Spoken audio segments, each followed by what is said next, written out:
বিশ্বজিৎবাবু, সাংবাদিকতা শেখা এক, মাস কমিউনিকেশন শেখা এক, আর সাংবাদিকতা করা এক। দুটো কিন্তু পৃথক দুটো মোড। আমার মনে আছে আমি যা শিখেছিলাম আমার কলেজে, আমি সেন্ট জেভিয়ার্স কলেজের ছাত্র ছিলাম। আমি যা শিখে এসছিলাম জার্নালিজমে, তার হয়তো 5%ও আমি আমার গত 17 বছরের সাংবাদিকতা জীবনে কাজে লাগাতে পারিনি। হ্যাঁ, একটা বেস ছিল, একটা ফাউন্ডেশন ছিল, হিস্ট্রি ছিল, কিন্তু আমি যে মুহূর্তে কর্মক্ষেত্রে পা রাখি আমি বুঝেছিলাম যে যা পড়েছি তার থেকে অনেক বেশি আপগ্রেডেড যা করছি। এই ব্রিজটা কি করে গ্যাপ করছেন?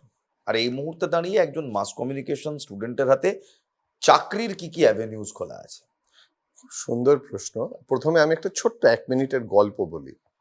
একজন গুরু, তার কাছে 5 জন শিষ্য গেছেন যে তার কাছে কোর্সটা শিখতে কতদিন সময় লাগবে। তিনি 4 জন, তার ভিতর 2 জন আবার শিখে এসছেন প্রাইমারি নলেজ। বাকি 2জনকে তিনি বলেছেন যে তোমাদের 6 মাস করে সময় লাগবে, আর যারা শিখে এসছেন তাদেরকে বলেছে 1 বছর করে সময় থাকবে।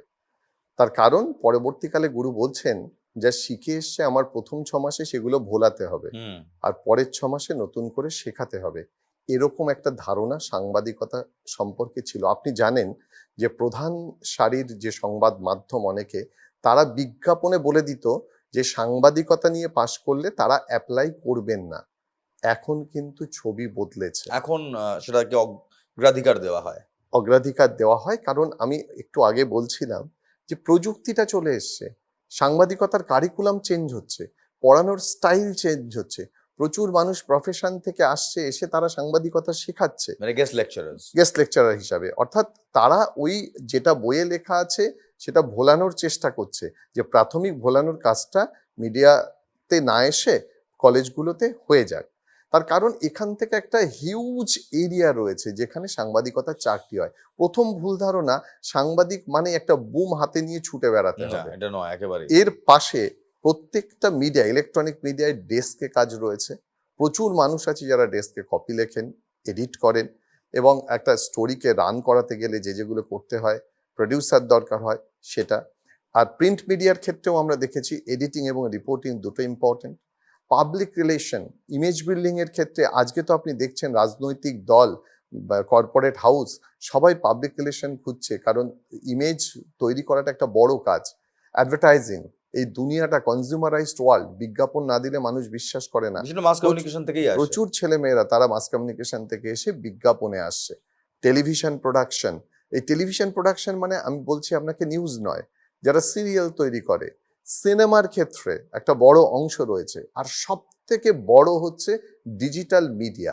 এই ডিজিটাল মিডিয়াতে চাকরির অনেক সুযোগ রয়েছে, এবং আপনি দেখবেন যারা সাংবাদিকতা পড়ছে, ভালো লিখতে পারে, তাদের কন্টেন্ট ক্রিয়েশনের ক্ষেত্রে, কন্টেন্ট রাইটিং এর ক্ষেত্রে একটা বড় দুনিয়া। এটা যে শুধু সাংবাদিকতার ছেলে মেয়েরাই পারে এমন নয়, যারা ভালো ইংরেজি নিয়ে পড়েছে, ভালো ইংরেজি লিখতে পারে, তারাও কন্টেন্ট। কিন্তু সাংবাদিকতায় অনেকগুলো নিয়ম পদ্ধতি তারা শিখে আসে বলে এই পদগুলো খোলা থাকে। তো আগামী দিনে সাংবাদিকতা একটা একমুখী চাকরির বাজার তৈরি করবে এমন নয়, তার বহুমুখী বাজার, মাল্টি ডাইমেনশনাল, বিভিন্ন দিকে চাকরির সুযোগ রয়েছে।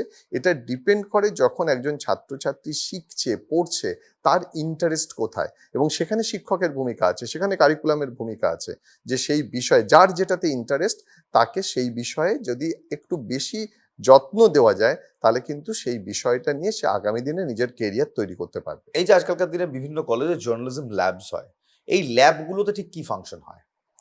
এই ল্যাবগুলোতে মূলত যে জিনিসগুলো হয়, একটা এডিটিং ফেসিলিটিস থাকে। আমি যদি একটু আলাদা করে বলি, তাহলে একটা নিউজ পেপার তৈরি করা, ডিজিটাল ট্যাবলয়েড তৈরি করা, ল্যাবে বসে ছাত্রছাত্রীরা তৈরি করবে। মানে কোয়াক এক্সপ্রেস একদম। এবং ফটোশপে তারা অ্যাড তৈরি করবে, ডিসপ্লে অ্যাড, সেটা সুযোগ রয়েছে। টুলস গুলো শিখিয়ে দেওয়া যেগুলো পরবর্তীকালে এসে কাজে হ্যাঁ, লাগে। কিন্তু ক্রিয়েশনের জায়গাটা তো শেখানো যায় না। তার মেধার উপর আমি একটু আগে বলছিলাম, তার মেধা কেমন তার উপর নির্ভর করছে। আপনি হয়তো শেখাতে পারেন যে কি করে মাউসটা নিয়ে কিভাবে কি করতে হবে, কোন কমেন্ট দিলে কি হবে সেটা, কিন্তু কিভাবে একটা নতুন ভাবনা এখানে আসবে সেটা আপনি শেখাতে না। পারবেন না। এটা তার মেধার উপরে ডিপেন্ড করছে। এর পাশাপাশি আমরা অডিও এডিটিং, যারা রেডিওতে কাজ করবে, যারা FM এ কাজ করবে, তাদের জন্য অডিও এডিটিং, অডিও প্রোডাকশন সেটা শেখাই।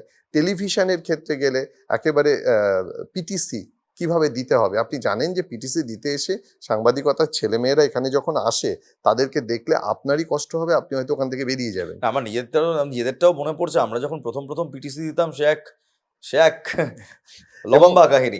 বাট মোটের ওপর বুঝলাম, কিন্তু এই মুহূর্তে দাঁড়িয়ে আপনি বলছেন মাস কমিউনিকেশন, এই স্ট্রিমে চাকরির প্রচুর সুযোগ রয়েছে। অনেক সুযোগ রয়েছে, অনেকগুলো পথ খোলা আছে। কারণ সবাই যে বলে যে কর্মসংস্থান নেই, চাকরি নেই, সেটা কিন্তু সরকারি চাকরির কথা বলে। ঠিক আমি লাস্ট যেটা বলবো, মাস কমিউনিকেশন পড়ে ইনফরমেশন অফিসার সরকারি চাকরি শুধুমাত্র জার্নালিজম মাস কমিউনিকেশন পড়ে দেওয়া যায়, ঠিক, অন্য কোনো ঠিক। সাবজেক্ট থেকে দেওয়া যায় না।